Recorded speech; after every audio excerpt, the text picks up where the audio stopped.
जमाना था जब भारत और पाकिस्तान की पूरी दुनिया तुलना करती थी, उनको एक साथ रखती थी। इंडो पाक, उसी तरीके से पाकिस्तानियों ने भी अपने आप को टेररिस्ट कहलाने में बहुत मेहनत करी है। 30-40 साल से बेचारे दिन रात पाकिस्तान तहरीक इंसाफ, इमरान खान की पार्टी का लंदन प्रेसिडेंट, जो कि वकील है पेशे से, वो रिप्रेजेंट करता है किसको? वो रिप्रेजेंट करना चाहते हैं जो बाकी 10% रहना चाहते हैं। वो देखो, ये भी रिपोर्ट कहती है कि इस्लामाबाद इज द लोएस्ट, सबसे कम। जय हिंद दोस्तों, मैं हूं मेजर गौरव और आप देख रहे हैं द चाणक्य डायलॉग्स। इस वीडियो को लाइक करिए, हमारे चैनल को सब्सक्राइब करिए, बेल आइकन दबाना बिल्कुल मत भूलिएगा। अच्छा दोस्तों, एक बड़ी इंटरेस्टिंग बात, एक बड़ी दिलचस्प बात हमारे foreign minister doctor S Jaishankar ने कह दी। ये उस वक्त थे बनारस हिंदू यूनिवर्सिटी, जो कि एक बहुत बड़ी यूनिवर्सिटी है, जिसकी बड़ी इज्जत से नाम लिया जाता है बीएचयू का। बीएचयू में स्टूडेंट से बात कर रहे थे और उन्होंने एक बात बोली। पहले मैं उनका कोट आपको बताऊंगा, फिर मैं आपको बताऊंगा कि उसके पीछे इंटेंट क्या था। बड़ी जबरदस्त बात बोली है। ये कहते हैं, when I was your age, there was an era when the world used to see India and Pakistan on equal terms. Today, nobody does that, not even Pakistan. We have clearly come out in the region as the primary power. एक जमाना था जब भारत और पाकिस्तान की पूरी दुनिया तुलना करती थी, उनको एक साथ रखती थी। इंडो पाक हमने भी सुना है बचपन से। तो पूरी दुनिया तुलना करती थी, भारत पाकिस्तान, पाकिस्तान भारत, ये सब बातें चलती थी। लेकिन आज की तारीख में ये कोई भी नहीं करता। Nobody does that, not even Pakistan. ये पाकिस्तान खुद भी नहीं करता। फॉरेन मिनिस्टर साहब का ये कहना है कि पाकिस्तान को भी पता है कि अब भारत के साथ कोई भी कंपैरिजन करना बेकार है, भारत के साथ कोई भी तुलना करना बेकार है। पाकिस्तान दशकों पीछे, दिहाइयों पीछे छूट चुका है, अब वो कैचअप नहीं कर सकता। खैर, उनकी हरकतें भी कुछ इस तरीके से, ये फॉरेन मिनिस्टर साहब ने नहीं बोला, ये मैं बोल रहा हूं अपनी तरफ से कि उनकी हरकतें ऐसी हैं। लेकिन this is what he said, nobody compares, not even Pakistan. और भारत इस पूरे खित्ते में, इस पूरे एरिया में प्राइमरी पावर बन गया है। भारत से बड़ी इस एरिया में कोई शक्ति नहीं है। ऐसी शक्ति जो चीन के साथ ट्रेड भी कर रही है और चीन के साथ टक्कर भी दे रही है। ये मैंने एग्जाम्पल के तौर पे आपको बताया है। लेकिन जो जयशंकर साहब ने बात बोली थी, उन्होंने ये बात बोली है कि we have become the primary power in this region. तो ये बहुत बड़ी बात है दोस्तों। एक जमाना था जब भारत में कुछ नहीं हुआ करता था। हमारा सोना गिरवी हो गया था और सिर्फ शायद $1 अरब बाकी था। मैं अर्ली 90s की बात कर रहा हूँ। बहुत बुरे हाल हुआ करते थे। India was on the verge of bankruptcy. फिर सरकार ने कुछ कदम उठाए, प्राइवेट इंडस्ट्री आई और धीरे धीरे हमने बिल्डअप करा। काफ़ी समय लग गया दोस्तों, इसमें 30-35 साल लग गए। लेकिन आज भारत वर्ल्ड की 5th लार्जेस्ट इकोनॉमी है। और इसके पीछे क्या है? सरकार की पॉलिसीज तो हैं, लेकिन मुझे ऐसा लगता है कि जो मिडिल क्लास पेरेंट्स हैं ना, हमें आज उनको नमन करना चाहिए। जो मिडिल क्लास पेरेंट्स हैं, जो अपना पेट काट काट के अपने बच्चों को पढ़ाते हैं। Education is India super power. मैं कई बार कह चुका हूं, जो पाकिस्तानी कहते हैं ना, हमारे पास न्यूक्लियर वेपन्स, हमारे पास बम है, हमारे पास भी हैं, लेकिन हम लोग इसके बारे में बात नहीं करते, क्योंकि ताकत न्यूक्लियर वेपन्स में नहीं होती, ताकत किताबों में होती है। और जिसको पता चल जाए कि ताकत किताबों से आती है, वो फिर अपना किबला दुरुस्त कर लेगा, वरना ऐसी जंगलों में घूमते रहेंगे ये लोग। ठीक है जी। अच्छा, दूसरी चीज, बिलावल भुट्टो ने एक बड़ा इंटरेस्टिंग कमेंट दिया। बिलावल भुट्टो कहते हैं, Singapore based English language daily the Straits Times. अच्छा, हम भी बड़ा पढ़ते थे जब हम जाते थे ना सिंगापुर, स्ट्रेट टाइम्स। तो बिलावल भुट्टो जरदारी, एक तो मैं बिलावल जी से एक बात कहना चाहता हूं। आप सर एक तो ना उर्दू बोलना सीख लें। आप समझ में नहीं आता उर्दू बोल रहे हैं, अंग्रेजी बोल रहे हैं।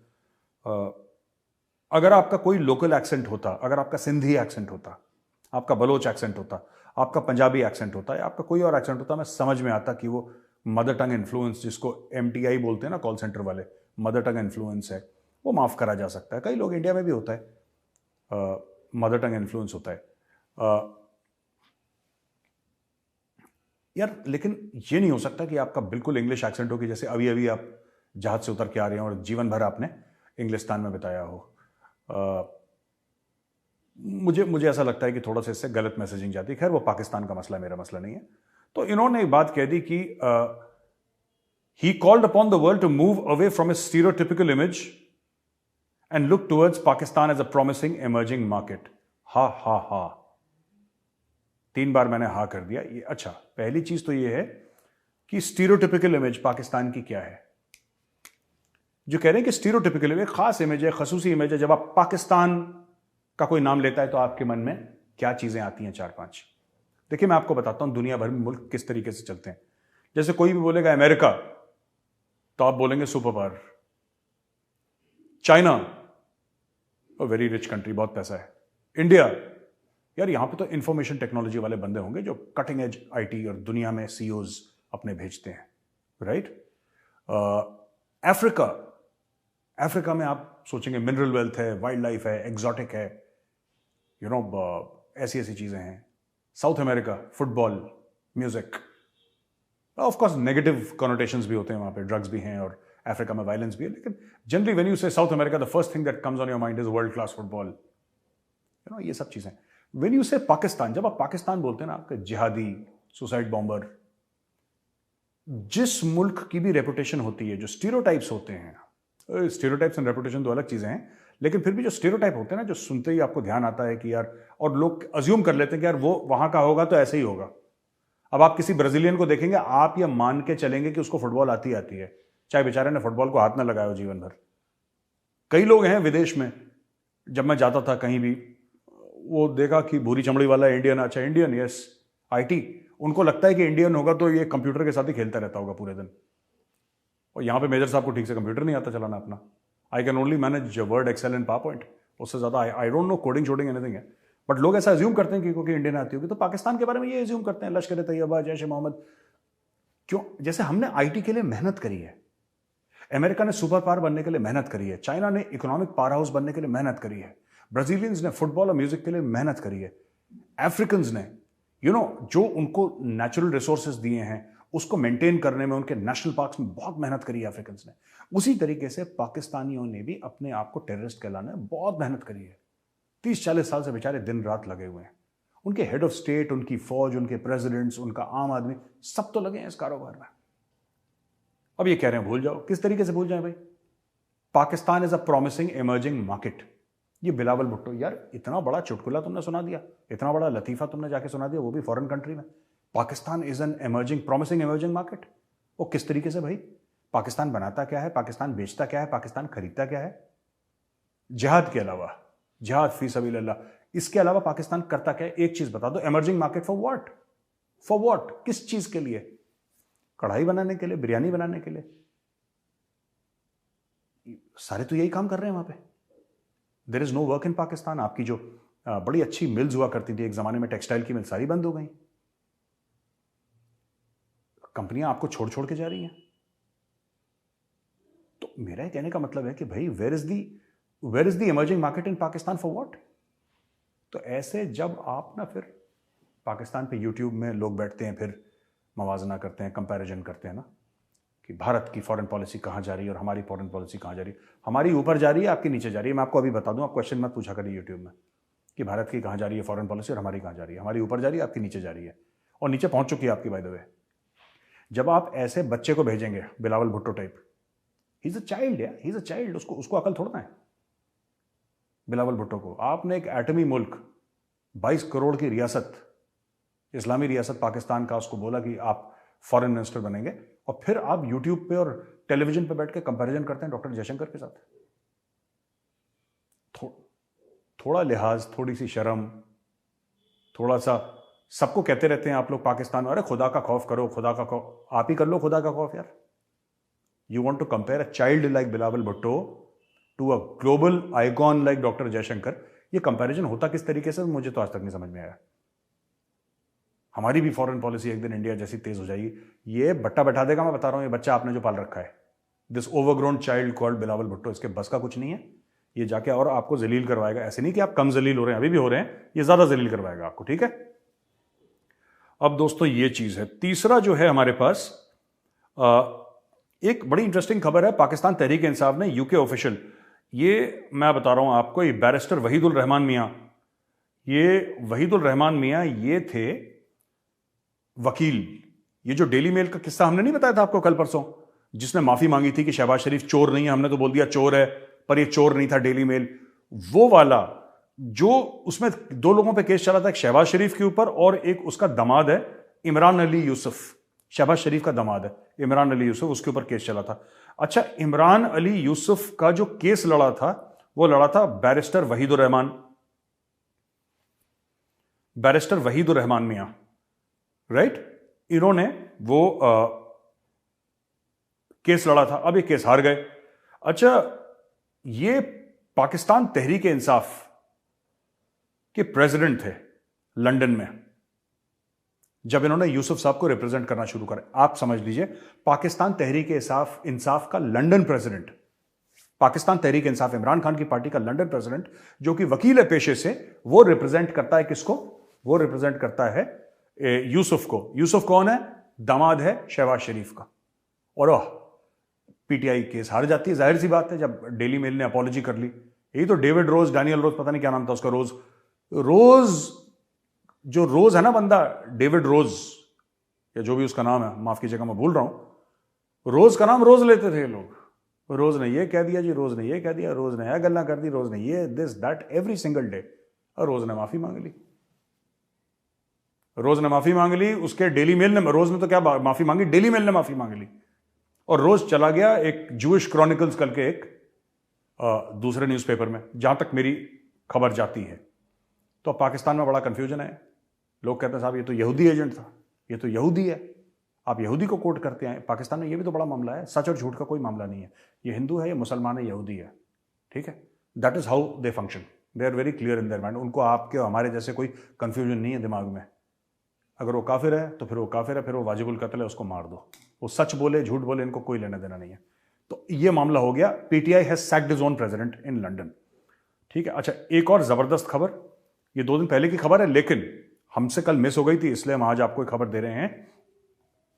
राजनाथ सिंह जी ने एक फंक्शन में ये बोला है कि ये टॉक दे रहे थे कि when India became independent not even needle was manufactured in the country. एक सुई भी नहीं बनती थी भारत में जब भारत आजाद हुआ था। तो 2022 में हम एक बड़ा एयरक्राफ्ट कैरियर बिल्ड कर रहे हैं, आईएनएस विक्रांत। जैसा आपको पता है, विक्रांत अभी भी लॉन्च हुआ है।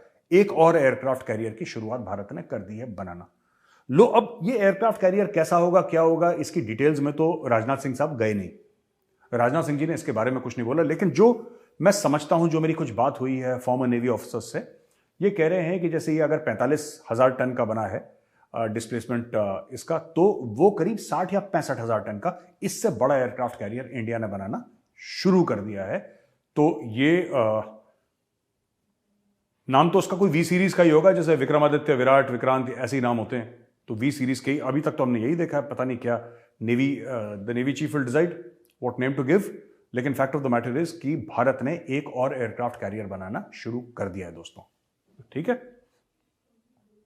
अच्छा, एक और सर्वे आया है पाकिस्तान में कि यह कहता है कि 42% जो बलोच हैं वो कहते हैं हमें पाकिस्तान छोड़ना है।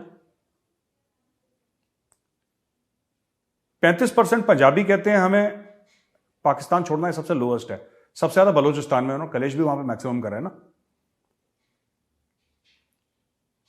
सबसे ज्यादा जो हैं, जो छोड़ना चाहते हैं पाकिस्तान, वो कश्मीरी छोड़ना चाहते हैं। कश्मीरी 44% कश्मीरी जो है, 100 में से 44 कश्मीरी कहते हैं यार हम पाकिस्तान से बड़ा परेशान हो गए और हम पाकिस्तान को छोड़ना चाहते हैं, राइट। उसके बाद सबसे ज्यादा इसका मतलब कश्मीरियों का वहां पे बैंड बजाया जाता है पाकिस्तान में, तभी तो छोड़ना चाहते हैं लोग। फिर बलूचिस्तान के लोगों का बैंड बजाया जाता है, वो 42% है, 44 कश्मीरी, 42 वो, और सबसे मजे में है पंजाबी।